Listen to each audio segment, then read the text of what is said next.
News now देखने वाले सभी दर्शकों का स्वागत है। कल देर रात तकरीबन 7 बजे के आसपास श्रीनगर शहर के बीचों बीच शाला कदल हबा कदल का जो हिस्सा है वहाँ पे आतंकियों द्वारा 2 नॉन लोकल्स पर जो है वो गोलियां चलाई जाती है, जिसमें एक शख्स की मौत हो जाती है और दूसरा शख्स जो है वो गंभीर रूप से घायल हो जाता है।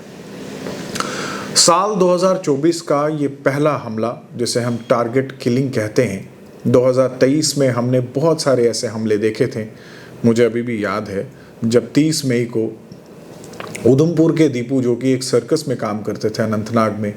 उनकी गोली मारकर जो हत्या कर दी गई थी। मुकेश कुमार, जो एक ब्रिक लेन में भट्ठे में जो काम करते थे, बिहार से ताल्लुक़ रखते थे, 31 अक्टूबर को उनको भी गोली मार दी गई थी। इसी तरह से ये जो हमला है ये 2024 का पहला हमला है। अमृतपाल सिंह, जो कि अमृतसर से ताल्लुक़ रखते थे, और उनके साथ रोहित मसीह, जिनकी उम्र 25 साल, वो भी अमृतसर से जो है वो ताल्लुक़ रखते थे। कल देर शाम 7 बजे के आसपास पॉइंट ब्लैंक रेंज से इनके ऊपर हमला हुआ, जिसमें अमृतपाल को जो है वो छाती में गोलियां लगी और वो वहीं मौके पर ही उनकी मौत हो गई। रोहित मसीह को जो है वो एब्डोमेन में गोली लगी, उनको SMHS हॉस्पिटल जो है वो शिफ्ट किया गया, लेकिन जहां पर वो जख्मों की ताब ना लेते हुए देर रात चल बसे।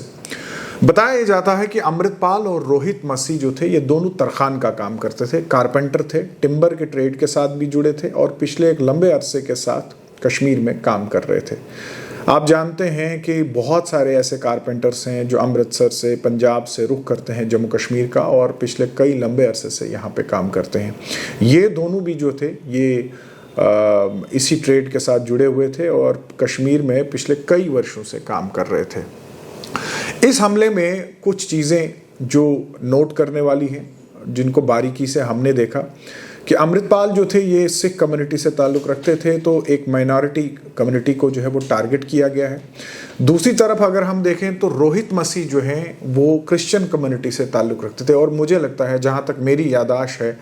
ये पहली टारगेटेड किलिंग होगी कश्मीर में, बल्कि जम्मू कश्मीर में, जिसमें किसी क्रिश्चियन समुदाय के शख्स को जो है वो निशाना बनाया गया है। हालांकि जम्मू कश्मीर पुलिस जो है इस केस पर काफ़ी बारीकी से काम कर रही है। इलाके को कल रात से ही कॉर्डन किया गया है, सर्च ऑपरेशन भी चलाया गया है, और मुसलसल अगर हम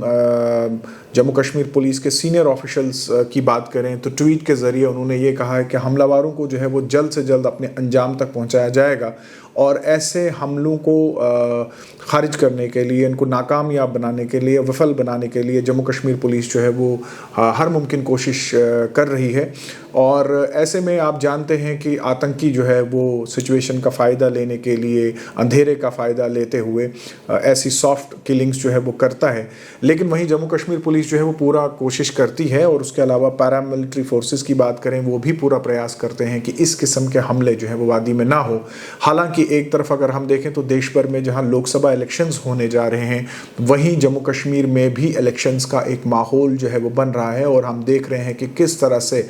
पॉलिटिकल मूवमेंट जो है शुरू हो रही है इलेक्शंस को लेकर, और जल्द जम्मू कश्मीर में भी इलेक्शंस की फ़िज़ा जो है वो देखने को मिलेगी, क्योंकि जम्मू कश्मीर और लद्दाख को मिलाकर अगर हम देखें तो यहाँ पे 6 सीटों के ऊपर जो पार्लियामेंट की नशिस्तें हैं उनके ऊपर जो है वो इलेक्शंस होने जा रहे हैं। तो क्या इलेक्शंस से पहले आतंकियों ने अपनी प्रेजेंस जताई है?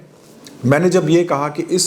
इन किलिंग्स में 2-3 चीज़ें जो है वो बारीकी से नोट करने वाली हैं। एक तो ये कि 2 माइनॉरिटी कम्युनिटीज़ को जो है वो टारगेट किया गया है, जो कि पहले बहुत कम देखने को मिला है। इससे पहले अगर हम देखें तो सिख समुदाय से ताल्लुक़ रखने वाली एक फ़ीमेल टीचर को जो है वो टारगेट बनाया गया था, जो कि माइग्रेंट कोटा के अंदर जो है वहाँ पे पोस्टेड थी। अब अमृत सिंह को जो है वो टारगेट किया गया है, और दूसरी तरफ रोहित मसीह, जो कि एक क्रिश्चियन समुदाय से ताल्लुक़ रखते थे, उनको भी टारगेट किया गया है। इन किलिंग्स के पीछे आतंकियों की किस किस्म की साजिश है, क्या प्लानिंग है, एक तो वो देखने की बात है। दूसरा ये है कि क्या कहीं ऐसा तो नहीं है कि पार्लियामेंट चुनाव से पहले आतंकी अपनी प्रेजेंस जो है वो जताना चाहते हैं। अगर इस हमले की लोकेशन को हम देखें तो ये श्रीनगर शहर के बीचों बीच हबा कदल, जो कि सब जानते हैं कि बिल्कुल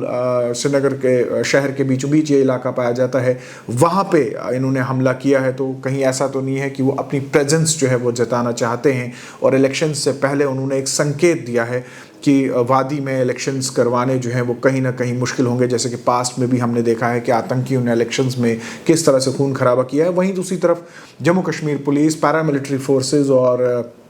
जम्मू कश्मीर की एलजी एडमिनिस्ट्रेशन के लिए ये एक चैलेंजिंग सिचुएशन जो है वो हो सकती है कि कहीं दोबारा से इस साल टारगेटेड किलिंग्स का सिलसिला जो है वो शुरू ना हो।